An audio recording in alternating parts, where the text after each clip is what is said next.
Good afternoon, third year. By now we have got you to establish your themes and think about your hat research for next year.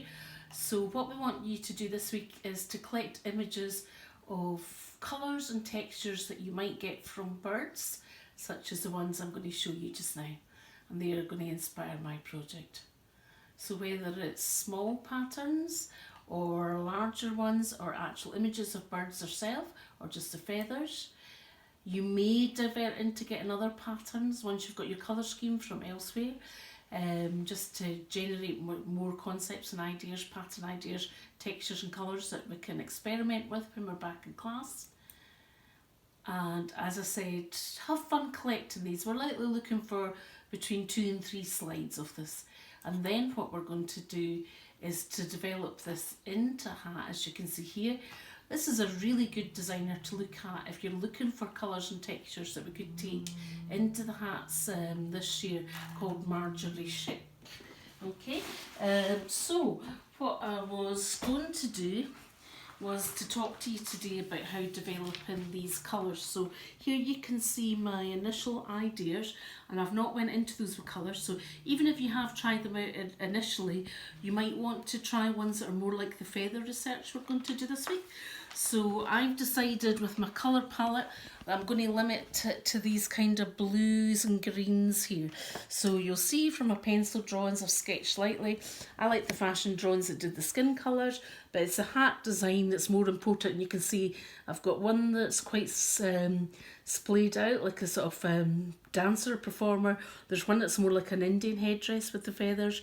There's a top hat with a kind of sort of clock theme, as well as I'm going to put the colours of feathers. And this one that looks more like a kind of sundial headdress. So I tend to start with the same colour. So if I'm applying maybe some turquoise to this design, I might apply it here and here. Don't worry about it being too neat and in the design. What I might do in this one is just have it in the tips and then change it into another colour, like so.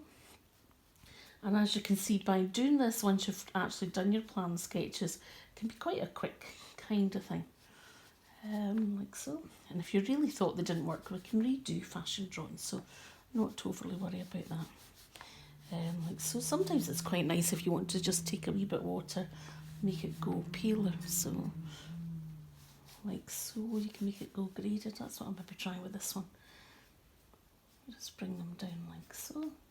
So into paler turquoise, and then sometimes you can make it really quite rigid, so I could use the point and make it fill in the shapes like that. And then where would I put it in this one? I think I'm going to put it in this one, in the feathery shapes here as well.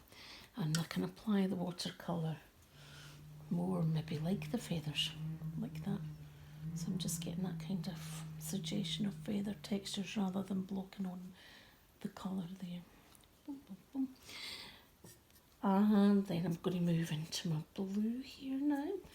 So I'm taking some of the turquoise into the blue, and maybe I'm going to have these feathers in this design being the blue in contrast to that turquoise there. The sort of taller ones, like so.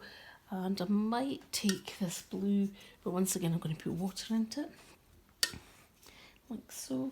I might just have this one now. I'm doing that so that once it dries, I can apply some of my other purpley blue colours on top of these patterns that I'd found when I was doing my research. But in this one, what I'm going to do is I'm going to have that blue running into the turquoise feathers,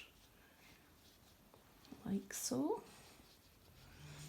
I can also work with pencils as well, coloured pencils on these, a whole range of things. And then I can go from the blue into the purple, so you're getting sort of lovely indigo blues there, like so. See, that works quite nice as the main shape of this headpiece. Now, I think you'll notice that I'm going over the dots, but once the watercolour dries, I'm thinking I might go into that with even a metallic colour, maybe like a gold paint or something. And once again, I'm going to take the idea of textures here in this one. I'm going to have nice little purpley feathers draping down off that.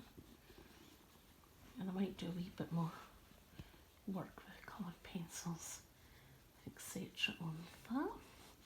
And I think I'm going to go back to a turquoise blue for this bit here. And this really is just kind of personal choice what you want to do. Now just because cogs and wheels are usually metallic doesn't mean that you couldn't change the colour of those. Even going into a kind of green. Like so.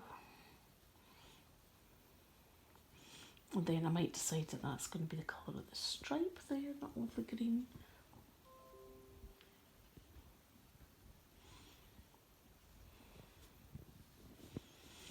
Yeah, so what we're looking for from you for next week is basically to develop your fashion drawings, either the ones you've got or some new ones using some colour from your feather research. Okay, have a cracking week. Bye.